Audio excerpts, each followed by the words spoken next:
Welcome to this edition of Grand Slam with B.A.T.S. I am Tanya Smitherman. And Manisha Mooneycar.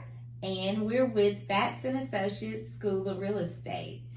Today we are going to talk to you guys about the market data that ended for the month of January.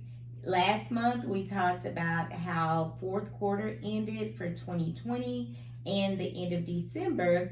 And if you guys remember, we also talked about, it would be great to see if that momentum kept going.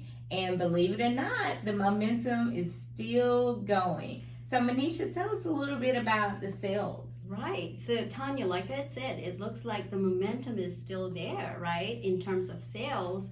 And according to our MLS, the January home sales increased by 28%, which is about the same as December, which is 1,575 closed transactions. Okay. So it was about the same. However, so pointing out that this is consecutive 8 months where it kept 8 doing months. Right. That's huge. Exactly. And now, just a little bit note that now following seasonal trends, because of the seasonal trends, the sales did decrease from December to this month by about 24%. Okay. But that's that's seasonal. Common because right, it's seasonal. Right.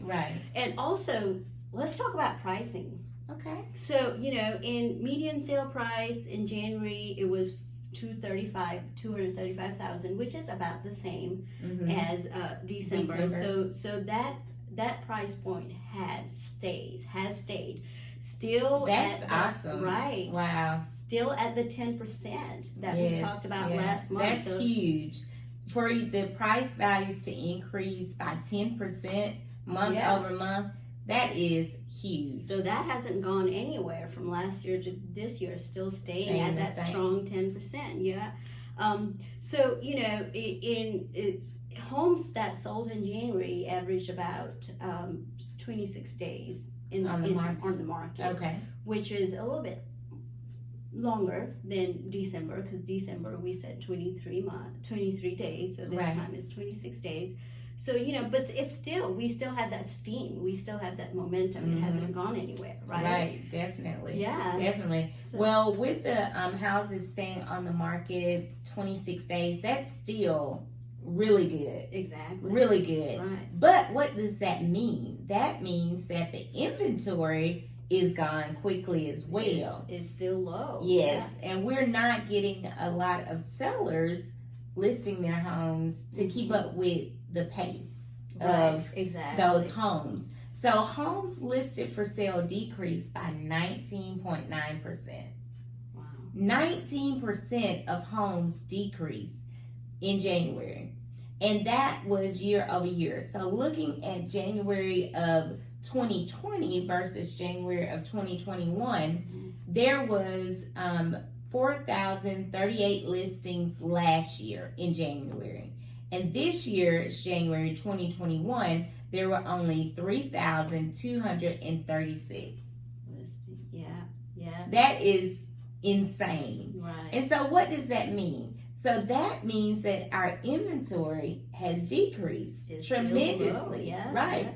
So last year, January 2021, our inventory was about 4.2 homes as far as in our inventory, 4.2 months. In 2020. In 2020 of homes in the inventory. But in this January, that number is 2.7 months. That is crazy. Right. So that means that if no one else lists their home, we will run out of homes for sale in less than 3 months. That's crazy. I mean, that is insane to just think about from the perspective of if other sellers don't start selling, we won't have homes for buyers to buy. So that is just really mind-blowing. Mind-blowing. So what is the forecast then? So January sales were 1 unit or 0.01% above the Alabama Center of Real Estate, as we call ACRE, their monthly forecast. So ACRE projected that the sales would be about 1,189 for the month, while actual sales were 1,190 units. And that was pretty close. They Yeah. did pretty good. Yeah, they were pretty close. 0.1%. Yeah, they were pretty close. Yeah. Yeah, ACRE does a lot of good research, Mm-hmm. and we love getting their research and their data so we can share with our With clients viewers, as well, yeah. right? And with our audience, with you guys. Right. So, in addition to resale, let's talk about new construction. So, new construction, there was 147 new homes sold, which represented 12.4% of the residential sales for the month of January. And the total sales, this was a decrease though from last year, about 1.3%. The medium sales price in January for new construction was $343,000. That is crazy. Yeah. And and when you look at hindsight and look back at it, and you're like, wait a minute.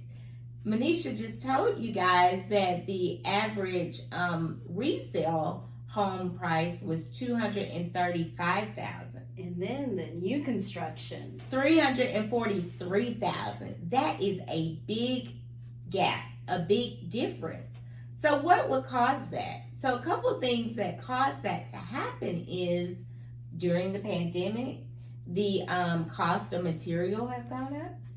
And the labor. The labor has gone up. And because of the values of homes have increased, they're able to get in on the top part of the wave with new construction. Yeah. So this month, January's numbers is still, the momentum is still going. Yeah. So, Manisha, let's talk about last month, what we talked about. So, last month and even this month, we said, it's going. It's been for last 8 months. We see the steam. It hasn't gone anywhere, and we were questioning last month: is this momentum? Right? Is it going to keep going? Is it keep going? So we decided if we wanted to know what the future forecast is, we have viewers who's going to want to know as well, right? Exactly. So we decided we're going to get the quote of some market experts and see what they're saying for the future predictions. Right. So we'll go over some of the market experts and see what they're saying. Okay. How's that? Good. Okay. Great. Well, the first person that we're gonna quote is our very own Amy Kong. Awesome. Yeah, We love Amy. we know her so well, and we love her, right? So she's she was one of the market experts on the Forbes article that came out. Yeah, I know, December 16th. That was talking about market predictions. So she said, let's see what she said. She said that with income growth and low interest rate, she projects continued increase in home ownership rates with an AAPI, right? Which means it's gonna trickle down to general community as well, right? And then and also she said she projects continued increase in home ownership rates in Southwest and Southeast regions like North Carolina. Alabama. That's us. And Texas for the AAPI. So that's huge. So for those who are not for sure, what does AAPI stand for? It's Asian American and Pacific Islanders. So Awesome. So the next person that we wanted to quote, see what he said, is Daniel Hale, Chief Economist for Realtor.com. And they say that they expect sales to grow 7% and prices to rise another 5 to 7% on top of the 2020's already high levels. Wow. I know, right? So now they're saying that while they expect mortgage rates to pick up gradually, sales and price growth will be propelled by still strong demand, recovering economy, which we're going to see, and sales and still low mortgage rates. Okay. High buyer demand and still lagging supply will keep prices growing, but at a slower pace than 2020. And that was him saying that. So that is positive for us, definitely, definitely. Right. So what about the other economists? So we had Jeff Tucker. So he's a Zillow senior economist. So we all know Zillow is a heavy hitter in the real estate world. And what he says is that they expect to see the housing market continue to its bull run well into 2021. And so bull run, that's a term that's used in investing, and that's where the market is being driven up. So the bulls are driving the market up versus the bears who are driving it down. So he's expecting it to have a bull run into 2021, and home value appreciation will approach 9% or 10% before cooling somewhat down toward the 7% appreciation. Hey, that's still good. Yes, 7% is still good, right. But the 10%, wow. Yeah. So right now is an awesome opportunity for sellers to put your house on the market because you can get that 10% appreciation. Right. While the market is hot and the inventory is so low. Right. So that was a great take advantage of your high equity right now, definitely. And then Lawrence Yun, which is the chief economist of NAR, the National Association of Realtors, says home sales surprised with the surge in the second half of 2020, and the momentum will carry into 2021. The record low mortgage rates, which we talked about that last time, has a lot to play with it. That's been a key factor for home buying, even in a difficult job market condition due to the coronavirus. As we enter into 2021, jobs will steadily recover, specifically knowing that distribution is just around the corner. So that means there's hope. Yep. Right? Yep. So we are in the recovering phases of what we went through in 2020 that we all were impacted with the coronavirus. Right. Exactly. Definitely. So really, it sounds like, momentum will still be there. Right. However, it will be more steady, right? Steady with the introduction of vaccine and also, slow pace of job growth. Right. Which is good, which is positive for us Birmingham. And really, what I was thinking about is we really have it going for Birmingham because now with the introduction new norm of stay at home, right, people can live anywhere and work anywhere in the nation, in the country. Yes. Right. So couple that with Birmingham having a very competitive cost of living. Yes. Plus, all the great culture that we have. Definitely. It definitely looks positive for us Birmingham, and who doesn't want to move to Birmingham? Who doesn't want to live in Birmingham, right? Or invest in Birmingham. Yeah, with all that work going on. So that's definitely a good thing for Birmingham. Yeah. And with things getting steadier at a positive side. Which is good for positive. Us. Yeah. So let's talk about some of the great things that's happening here in Birmingham. So I wanted to talk to you guys about this article that came out by Forbes, and it was UAB was named America's #1 best large employer 2021 by Forbes. And that's a trending in social media right now. Oh my goodness. Yeah. So if you did not know that, you need to get on board and know what's going on here in Birmingham. Yeah. And so in this article, I'm just going to point out a couple points. and then share with you how you can actually find the article. But it said the University of Alabama, Birmingham, this is topping the list of more than 500 public and private corporations. Wow. So they're number one, topping those other corporations. And this is because of the hospital, university, the Ford 500 companies, and more across a dozen of industries. So it's not just the education piece, it's not just the hospital. So they are really, compared across the masses of different companies. And Alabama's largest public employer, which when I read this article, I was like, what? Is home of one of the region's largest academic medical centers. Right. So UAB employs more than 23,000 people across the university and the hospitals, and has more than 22,000 students enrolled, and has an annual, and this is what I was really blown away, their annual economic impact is exceeding $7 billion. Oh my. On the state. Oh wow. $7 billion. So their contribution to our state and city is hands down phenomenal. Oh yeah. They're pumping in $7 billion into this economy, our local economy. So now that UAB is in the spotlight, so is Birmingham. Exactly. It sounds like. Yes, well, exactly.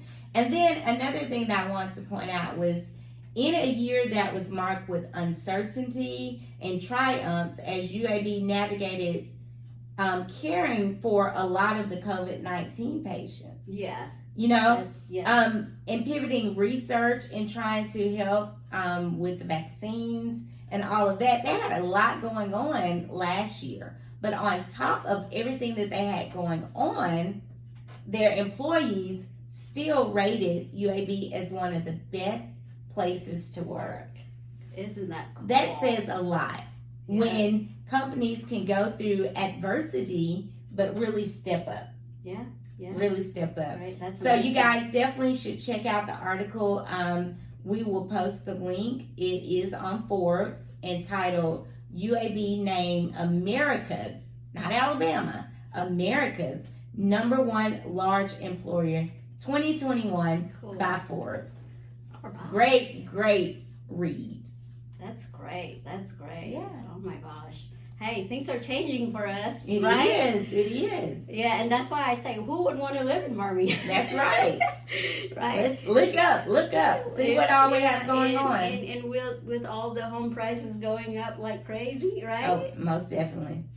So Tanya, I also want to talk about, there's this article that I read, in the topic of the article was Starbucks effect. The Starbucks effect. And it was so cool. And they were talking about what Starbucks coming into town does to the home values. Yeah, and a lot of people don't know this. So this is some good secrets, some good nuggets. Right, and then, and I thought this was cool because you know how we tell our students in our class, hey, if Starbucks is coming, that is an area you want to invest in. Because they know, right? They know. They've done the research. Something is happening. So so I thought this was a cool thing to, bring it to our audience. So what is the Starbucks effect? Okay, so they're saying that there are 3 kinds of effects.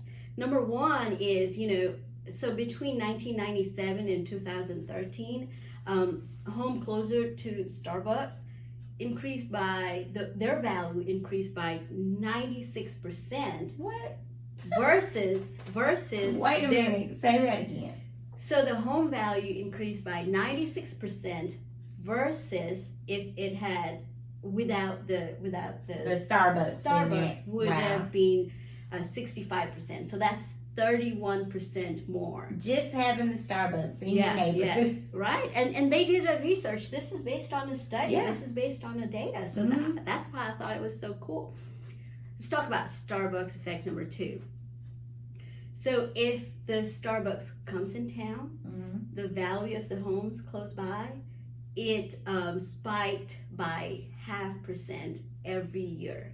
Wow. Yeah. So you're talking about 4 or 5 years, Yeah, the value. It could be huge, Mhm. right? And then on top of what we talked about earlier, that the values are spiking. So just imagine the value increase that's already happening. But if you're in an area where there's a Starbucks, then it's increasing even more. Right. That's huge. Right. And I think this is close to what we talk about, what happens when Starbucks actually comes, right? Mm-hmm. So I'm just going to read this out. Okay, It's easy to. A savvy long-term real estate investor would look for zip codes without any Starbucks, if any exist, that will have a new Starbucks location open in the near future and buy a property there. Mm-hmm. So what they do is, when they're doing their research, when they're doing their due diligence part, they go in and look to see if Starbucks is opening. That's going to be one of their due diligence. If they know that the Starbucks is opening there, they know that something is happening. Yeah, and that's what that's one of that's their what they're saying, right? And I thought that was pretty cool. Yeah. And that's what we talk about here in class, right? But this is doing your due diligence. This is part of seeing, what's happening, what's forecasting when you're looking, especially about investing, and just looking to purchase a home as well. Right. Wanting to, bring your home value up. Right. Definitely. Yeah. So, these were some great articles that we came across that our audience would really enjoy. Oh, yeah, definitely. And we will have the links to the articles below. So you can just click on the article and check it out, and definitely share it with others also. Right. And share this video with others. We bring this information to you once a month so you can stay on top of the market as well. If you're looking to buy a home, sell a home, or invest in real estate. So definitely continue to stay in tune, subscribe to our YouTube channel, which is Grand Slams with B.A.T.S, and you will get updates each week when we load in a new podcast video. And there's always a wealth of great information that can help you make sound decisions in the real estate world, but also just in the world of that you're in, because we interview local businesses, we interview local nonprofits and experts and bring you the numbers, and also have an education series. Yeah. So you don't want to miss these great podcasts. So definitely hit subscribe, share with others, and you can reach us on our website at batsandassociates.com, or you can shoot us an email at batsandassociates@gmail.com. Hopefully you have enjoyed this episode of Grand Slam with B.A.T.S. We'll talk to you next week. We'll be back with more good information.